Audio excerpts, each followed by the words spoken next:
पहले Goa tops in digitisation of SIR forms. अभी देखो एसआईआर फॉर्म्स की ना प्रक्रिया है। सबसे पहले तो जो गवर्नमेंट टीचर्स हैं उन्हें जो है ऑफिशियल पोजीशन दी हुई है इन एसआईआर कि आप लोगों को जाना है, घर घर जाना है आपको फॉर्म्स लेके। You have to then give them the forms.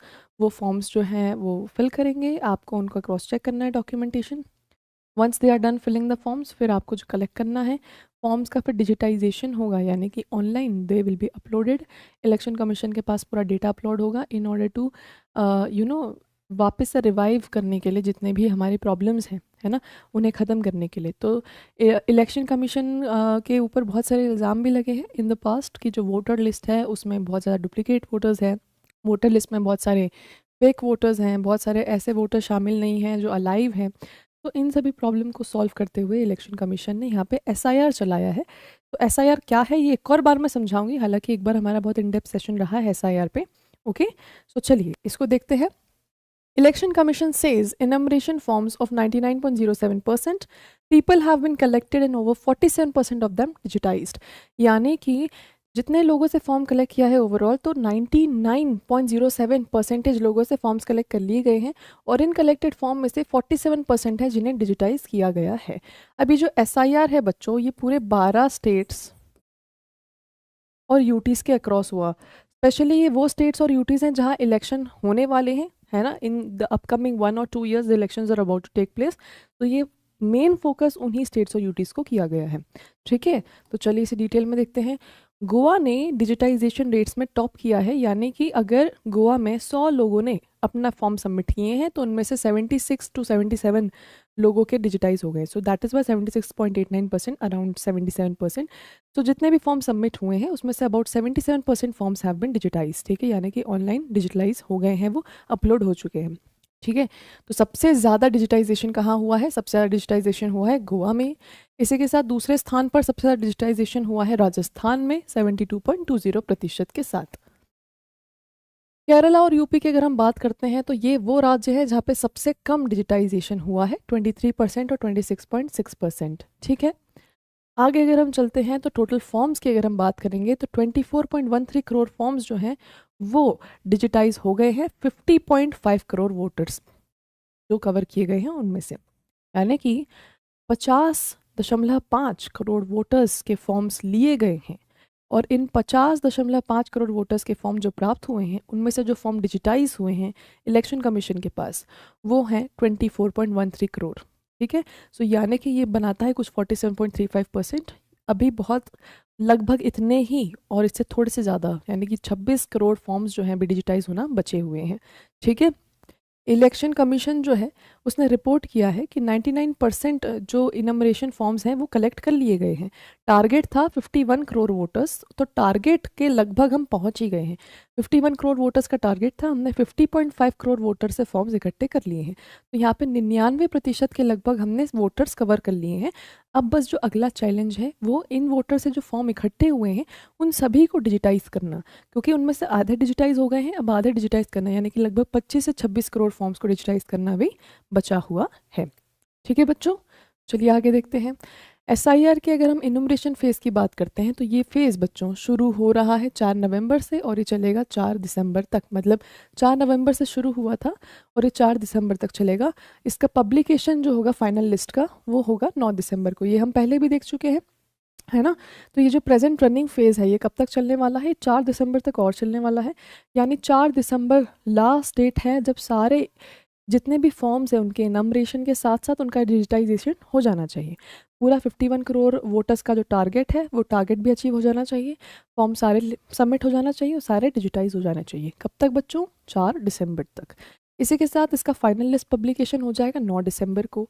अब आगे चलते हैं, ये जो पूरी प्रोसेस है इसके अंदर क्या क्या चीज़ें हो रही हैं, यानी कि आप लोगों में से किन किन के घर आ गए हैं बताइए मुझे, किन किन के घर आ चुके हैं ये फॉर्म्स, है ना। जैसे मेरे घर personally I can tell you कि मेरे यहाँ हो चुका है। मेरे जितने भी पहचानने वाले हैं सबके यहाँ जो है ये फॉर्म्स एसआईआर वगैरह ये आ चुके हैं, सबमिट हो चुके हैं। तो इसका एक पूरा प्रोसेस बच्चों, ठीक है, प्रोसेस क्या है? सबसे पहले तो फॉर्म्स डिस्ट्रीब्यूट किए जाते हैं, फिर उसके बाद जो फॉर्म्स फिल हो चुके हैं उन्हें कलेक्ट किया जाता है। ठीक है, फिर एक कलेक्टेड फॉर्म्स का जो डेटा है उसे इलेक्शन कमीशन की वेबसाइट पर अपलोड कर दिया जाता है। Simple, very simple. ठीक है, तो सिंपल। तो यहाँ पे क्या, पहले तो फॉर्म्स हैंड ओवर किए जाते हैं, जब हैंड ओवर कर रहे हैं तब डॉक्यूमेंट वेरिफिकेशन हो जाता है। हैंड ओवर के बाद कुछ समय दिया जाता है, उसमें वो जो व्यक्ति है वो उसका पूरा परिवार वो फॉर्म फिल कर लेते हैं सारी डिटेल्स के साथ। After the form is filled then they come again, they visit again and the forms are collected. After the forms are collected it is now on to them, then they digitise it, है ना, उसको वो upload कर देते हैं उस data को election commission की वेबसाइट पे। ठीक है, so this is how the entire thing goes about. Okay, अब यहाँ पे बच्चों BLOs जो है वो रिस्पॉन्सिबल है पूरी प्रोसेस करने को। BLOs क्या होते हैं? BLOs को फुल फॉर्म है बूथ लेवल ऑफिसर्स। ठीक है, तो अगर हम बूथ लेवल ऑफिसर्स की बात करते हैं तो ये डोर टू डोर यानी कि घर घर जा जा के ये डेटा कलेक्ट करते हैं और फिर ये डेटा अपलोड भी करते हैं। तो आप समझ रहे हैं कि पूरी SIR का जो भार है, ये पूरे SIR का जो वर्कलोड है, मेजर वर्कलोड किस पे आ रहा है? किस पे आ रहा है जल्दी से बताइए, मेजर वर्कलोड किस पे आ रहा है जल्दी से बताएंगे मुझे? जो घर घर जा जा के फॉर्म्स उन्हें दे रहे हैं, डॉक्यूमेंट वेरिफिकेशन कर रहे हैं, फॉर्म्स वापस ले रहे हैं, उसके बाद फॉर्म्स का जितना भी डेटा है उसे सही तरीके से without any error election commission की वेबसाइट पर अपलोड कर रहे हैं। तो BLOs, वेरी गुड, BLOs के ऊपर आ रहा है सबसे ज़्यादा वर्कलोड बर्डन। ठीक है, और क्योंकि यहाँ समय बहुत कम दिया हुआ है, आप खुद देख सकते हैं 1 महीने का समय यहाँ दिया हुआ है, 4 नवंबर से 4 दिसंबर। BLO यानी कि गवर्नमेंट टीचर्स जो हैं उनके पास एरियाज डिवाइडेड रहते हैं। ठीक है, लेकिन क्योंकि भारत की जनता इतनी ज़्यादा है तो हर एक BLO के पास एरिया डिवाइडेड भी ज़्यादा आता है, यानी कि घर ज़्यादा आते हैं, यानी कि रिस्पॉन्सिबिलिटी ज़्यादा है। तो कम समय में ज़्यादा responsibility, that equals to more workload. ठीक है, यहाँ पे कुछ राज्य ऐसे हैं जिन्होंने प्रोटेस्ट फेस किया है BLO की तरफ से, क्योंकि BLOs का कहना है कि बहुत ज़्यादा ही वर्क प्रेशर और वर्कलोड आ गया है एकदम से। और ये जो रिपोर्ट्स हैं इसके तहत केसेस भी देखे गए हैं बहुत सारे सुसाइड के, क्योंकि वर्क प्रेशर बहुत बढ़ गया था। BLOs के चैलेंज की अगर हम बात करते हैं तो BLOs ने प्रेशर के बारे में रिपोर्ट किया है कि भैया बहुत ज़्यादा वॉल्यूम ऑफ वर्क है और हमें बस 1 महीने का समय दिया हुआ है, लिमिटेड टाइम दिया हुआ है, उसमें हमें इतने सारे घरों को कवर करना है। इन कंप्लेंट्स में बहुत सारी बातें आई हैं, जैसे टेक्नोलॉजिकल डिफ़िकल्टीज़। ठीक है, अब टेक्नोलॉजिकल डिफ़िकल्टीज़ बच्चों, जैसे कि हम बात कर रहे हैं कि BLO कौन है बच्चों, ये गवर्नमेंट टीचर्स हैं। बहुत सारे टीचर्स ऐसे होते हैं जो कि बिल्कुल भी वेल वर्स्ड नहीं होते टेक्नोलॉजी से। ठीक है, because of the technological divide, है ना। अब ये सब क्या हो रहा है, ये सब टेक्नोलॉजिकली हो रहा है। हर टीचर को वेबसाइट ऑपरेट करना नहीं आता, हर टीचर को डेटा अपलोड करना नहीं आता। बहुत सारे टीचर्स ऐसे हैं जिन्हें फ़ोन भी अच्छे से चलाना नहीं आता है और जिन्हें कंप्यूटर पे टाइपिंग भी अच्छे से नहीं आती है। तो यहाँ पे because of the digital divide and the technical difficulties, main problem तो ये था क्योंकि वो 1 ही महीने में इतना सब कुछ सीख नहीं पाएंगे। ठीक है, आगे देखिए, जितने भी ओल्डर ऑफिसर्स हैं यानी कि ओल्डर टीचर्स हैं उनमें सबसे ज़्यादा ये दिक्कतें देखी जा रही है, और lack of clarity regarding the process, और प्रोसेस को लेकर उनमें क्लैरिटी भी नहीं है। बहुत सारे BLOs ऐसे देखे गए जो कि इस पूरी प्रोसेस को लेके काफ़ी कंफ्यूज नज़र आए बहुत समय तक। ठीक है, ये जो इशू है बच्चों फॉर्म्स का, कि फॉर्म्स भैया डिस्ट्रीब्यूट हो रहे हैं only to those who voted in 2024 Lok Sabha, तो ये जो इशू है इससे भी कन्फ्यूजन हो रहा है। बहुत सारे BLOs को लग रहा है कि सिर्फ उन्हीं को फॉर्म्स डिस्ट्रीब्यूट करने हैं जिन्हें 2024 लोकसभा में वोट दिया है, लेकिन ये जो कन्फ्यूजन है इसके कारण प्रोसेस में बहुत दिक्कतें देखी जा रही हैं। ठीक है, सो यहाँ पे हमने BLOs की बात कर ली, हमने ये बात कर लिया कौन से राज्य में सबसे ज़्यादा डिजिटाइजेशन हुआ है, तो गोवा और राजस्थान, ये वो 2 राज्य हैं जिनमें सबसे ज़्यादा डिजिटाइजेशन हुआ है। ठीक है, इसी के साथ केरला और UP वो राज्य हैं जिनमें सबसे कम डिजिटाइजेशन हुआ है। 99% वोटर टारगेट मीट हो चुका है हमारा। ठीक है, जिसमें हमने लगभग 50.5 करोड़ तक के वोटर्स को टारगेट कर लिया, उनके फॉर्म्स इकट्ठे कर लिए हैं, और इनमें से लगभग 47 लाइक अराउंड टू 50% हमने डिजिटाइजेशन भी कर लिया है। 25 से 26 करोड़ वोटर्स के फॉर्म्स को डिजिटाइज करना भी बचा हुआ है, जिसकी एंड डेट 4 दिसंबर है, और इसकी पब्लिकेशन की फाइनल लिस्ट क्या है बच्चों, 9 दिसंबर। आई होप आपको ये सब याद रह जाएगा। ठीक है, अब आगे हम देखेंगे कि जो 12 राज्य और UT की बात हो रही है तो उनमें कौन कौन एरियाज कवर्ड किए गए हैं। ठीक है, तो अगर हम स्टेट्स की बात करते हैं तो यहाँ पे स्टेट्स में आप देखोगे छत्तीसगढ़, गोवा, गुजरात, केरला, मध्य प्रदेश, राजस्थान, तमिलनाडु, UP, वेस्ट बंगाल।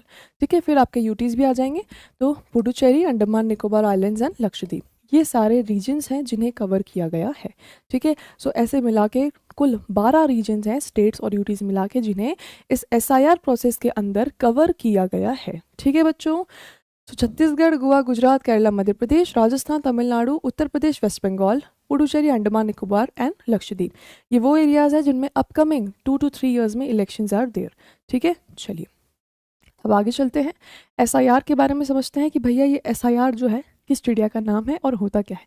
वैसे तो आप लोग सभी जानते ही होंगे, है ना, मेरे थ्रू ही आप बहुत बार पढ़ लिए हैं, तो एक बार लेट्स रिविजिट। ठीक है, तो एसआईआर का मतलब क्या होता है, स्पेशल इंटेंसिव रिवीजन। ठीक है, स्पेशल इंटेंसिव रिवीजन, इसके नाम में ही इसका पूरा सार छुपा हुआ है कि जो वोटर लिस्ट है उसमें बहुत ज़्यादा जो है बीच में डिफ़ॉल्ट प्रॉब्लम्स हाईलाइट हुई थी, तो उन डिफ़ॉल्ट प्रॉब्लम्स और मिस्टेक्स को ओवरकम करने के लिए, उन्हें हटाने के लिए जो है वापस से वोटर लिस्ट क्या हुई हैं, रिवाइज हुई हैं। ठीक है, और ये जो रिविजन है ये बहुत ज़्यादा इंटेंसली हुआ है, इसलिए इंटेंसिव, इंटेंसली यानी किसी चीज़ को बहुत कम समय में बहुत ज़्यादा मात्रा में करना, दैट इज़ इंटेंसिटी। जब आपकी एग्ज़ाम आने वाली होती है, अगले दिन पेपर है और आप आज दिन भर पढ़ रहे हैं, आपको भूख प्यास कुछ नहीं लग रही, बस डर लग रहा है और आप अपने स्टडी टेबल से नहीं हट रहे हैं, that is intensity of your पढ़ाई। ठीक है, सो इंटेंसिव यानी कि बहुत ज़्यादा मात्रा में फोकस करके कम समय में वो चीज़ पूरी करना।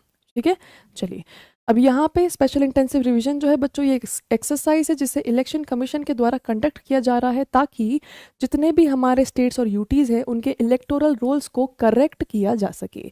इसके अंदर जो इनमरेशन फेज़ है, इसमें फॉर्म्स डिस्ट्रीब्यूट होते हैं वोटर्स को, फिर बीएलओज के द्वारा ये फॉर्म कलेक्ट किए जाते हैं और ये कलेक्टेड फॉर्म्स फिर क्या होते हैं, डिजिटाइज होते हैं इलेक्शन कमीशन के पोर्टल और वेबसाइट पर। अभी जो एसआईआर का जो प्रोसेस है, इसका उद्देश्य एकमात्र ये है कि जो इलेक्टोरल रोल है वो करेक्ट हो, क्योंकि हमारा संविधान और हमारा लोकतंत्र हमें एक चीज़ गारंटी करता है। ये चीज़ क्या है, मैं आपको बहुत बार बता चुकी हूँ। What is this?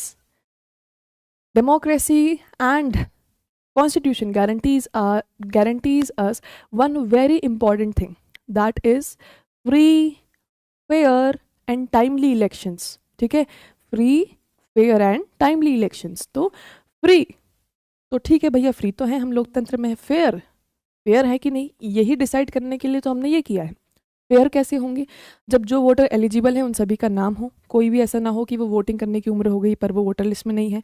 दूसरा, कोई भी ऐसा ना हो जिसके गलत नाम अपलोडेड है, कोई भी ऐसा ना हो जिसकी डिटेल्स गलत अपलोडेड है, कोई भी ऐसा ना हो जिसका नाम एक से ज़्यादा बार अपलोडेड है। तो ये सभी जो है गलतियाँ पहले हो चुकी हैं, उन्हें हटाने के लिए हम क्या कर रहे हैं, फ्री, फेयर, टाइमली इलेक्शंस को मजबूत करने के लिए we have started this particular process. Okay बच्चों, चलिए अब अगर हम देखेंगे कि एसआईआर को शुरू क्यों किया गया था, तो जैसे कि मैंने बताया एसआईआर लॉन्च किया गया था ताकि एक्यूरेसी बढ़े इलेक्शन में। ठीक है, जो 2024 की वोटर लिस्ट है उसमें जो भी दिक्कतें आई थी वो दिक्कतें समाप्त हो जाएं। इसी के साथ ये जो प्रोसेस है इसके तहत जितने भी गैप्स, एरर्स, आउटडेटेड एंट्रीज हैं उन सभी को नोटिस किया जा रहा है, उन्हें हटाया जा रहा है, उनकी जगह सही एंट्रीज फिल की जा रही हैं और जितने भी नए वोटर्स हैं, है ना, जितने भी नए वोटर्स हैं इस बार उन्हें भी इंक्लूड किया जा रहा है। तो इसका उद्देश्य ये है कि जितने भी नए एलिजिबल वोटर्स हैं उन्हें ऐड किया जाए, जितने भी नेम्स हैं उन वोटर्स के जो उस जगह से या तो दूसरी जगह चले गए हैं या जिनकी मृत्यु हो गई है उन्हें हटाया जाए। इसी के साथ जितने भी डिटेल्स हैं जो कि गलत फिल किए हुए हैं उन्हें करेक्ट करना है और इसी के साथ फ्री और फेयर इलेक्शंस गारंटी करना है।